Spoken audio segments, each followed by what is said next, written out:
ఏంటి మనోహరి ఇలా స్టోర్ రూమ్లోకి తీసుకొని వచ్చావు? ఇందాక మన మధ్య జరిగిన గొడవను మనసులో పెట్టుకొని నన్ను ఈ స్టోర్ రూమ్లో పడేద్దాం అనుకుంటున్నావా? ఆ గొడవ నేను అప్పుడే మర్చిపోయాను చంబా. మరెందుకు ఇక్కడికి తీసుకొని వచ్చావు? చెప్తాను. ఈ పాటికే అమర్ తన గతం గురించి ఆలోచిస్తూ ఉండుంటాడు. నిజంగా నేను అమరేంద్రనా? ఇది నా ఇల్లేనా? మనం చెప్పింది నిజమా అబద్ధమా అని క్యాల్కులేట్ చేసుకుంటూ ఉంటాడు. నిజంగా ఆ పిల్లలు అనాథాశ్రమం పిల్లలా? భాగి వాళ్ళ కేర్ టేకరా? రాతోడి ఇంటి పని మనిషా? మనోహరి నేను ప్రేమించుకున్నావా? మేం పెళ్లి చేసుకోవాలనుకున్నామా? అంత అయోమయంగా ఉంది. తన డౌట్స్ని క్లారిఫై చేసుకోవాలని అనుకుంటాడు.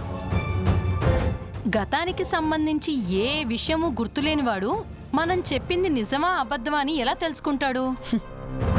ఏముంది, నిజం కోసం వెతుకుతాడు. ఎక్కడ వెతుకుతాడు? తన గదిలో. ఈ ఇంట్లో వాళ్ళు నా దగ్గర ఏదో దాస్తున్నారనిపిస్తుంది. వాళ్ళు చెప్పింది నిజమైతే ఈ గదిలో నా గతానికి సంబంధించిన ఒక్క ఆధారమైనా దొరుకుతుంది కదా.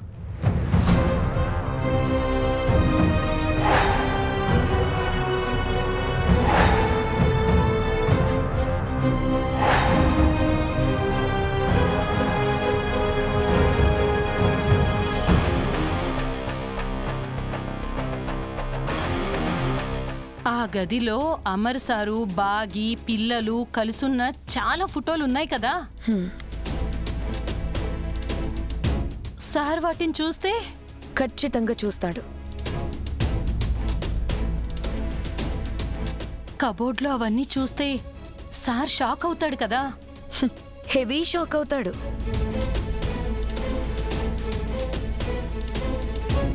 అంటే సార్కి బాగి తన భార్యని, వాళ్ళు తన పిల్లలని తెలిసిపోయినట్లే కదా.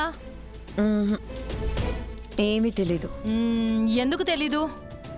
ఆ ఫోటోలన్నీ కబోర్డ్లోనే కదా ఉన్నాయి. పొద్దున్న వరకు ఉండేవి, ఇప్పుడు లేవు.